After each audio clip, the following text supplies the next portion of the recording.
خۆشەویستان سەلامی خواتان لێبیتن. بە مناسبەی هاتنی جەژنی قوربان تیمی میهرەبانی بڕیارماندا لە 1/6 بڕینی گەدەی ڕادەگرین و دوای جەژنیش دەورەکمان هەیە تیمی بڕینی گەدەی دەچینە دەرەوەی وڵات لێیە کە بڕینی گەدەی لە مانجی 6 ڕادەگرین لە 1/6 تاوەکو 1/7 تاوەکو ئینشاءالله بە زانستی زیاتر بە هەوڵ و کۆششی زیاتر دێنەوە خزمەتتان لە 1/6 تاوەکو 1/7 بڕینی گەدەی وەقتی ڕایدەگرین بەهۆی هاتنی مانجی پیرۆزی جەژنی قوربان و دوایی جەژنیش تیمی بڕینی گەدەی میهرەبانی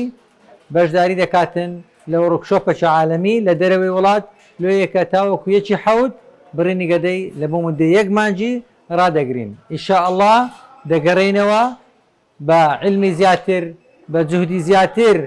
بە زانستی زیاتر خزمەتی گەورەتر دەکەین بە پشتیوانی خوای گەورە. ئەمە بەردەوامین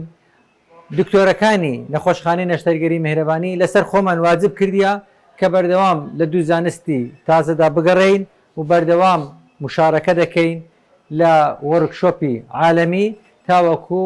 دانەبڕێن لە زانستی سەردەم و ئینشاءالله بە هەمومان دەتوانین خزمەتی زۆر گەورەتر بکەین. لێ ئێستاکەوە پێتان دەرێم جەژنتان پیرۆز، تاعەت و عیبادەتتان قبوڵ، خوای گەورە حەجی حاجەکانمان قبوڵ بکاتن، خوای گەورە دڵخۆشی و خۆشەویستی بێخیتە نێوانمان و پشتی خێریش لە میهرەبانی بەرز بکەینەوە لەبیرتان نەچی جێژنانەی لە بۆ نازارەکانی میهرەبانی بنێرن چونکە میهرەبانی خاوەن نزیکەی 3000 یەتیمە کە بیمەی تەندروستی هەیە دەمانەوێت پشکە خێریەکانی میهرەبانی بەرزکەینەوە خزمەتی زیاتری یەتیمەکان بکەین. ئەمن وەکو دکتۆر دلێر هەتاوەکو ئێستاکەم سەروی 900 نەشتەرگەری بڕینی گەدەی کرایە، سەدان باڵۆندانرایە، نە لە پارەی باڵۆن وەرگرتیا نە پارەی بڕینی گەدەم وەرگرتیا لە بۆ ماڵ و منداڵی خۆم سەرف بکەم، بەڵکو هینایتم خزمەتی نەخۆشخانەی میهرەبانی پێکردیا، خزمەتی خەستەخانەی میهرەبانیش لە بۆ هەمووانە تاوەکو بتوانین خزمەتی زیاتر ئیشی گەورەتر ئینشاءالله لە دوای جەژنیش کارەبای حکومیمان دەبیتن چونکە ئێستاکە زۆری نەمایە کارەبایەکەمان بگاتن. دەمێنن بە سەلامەت.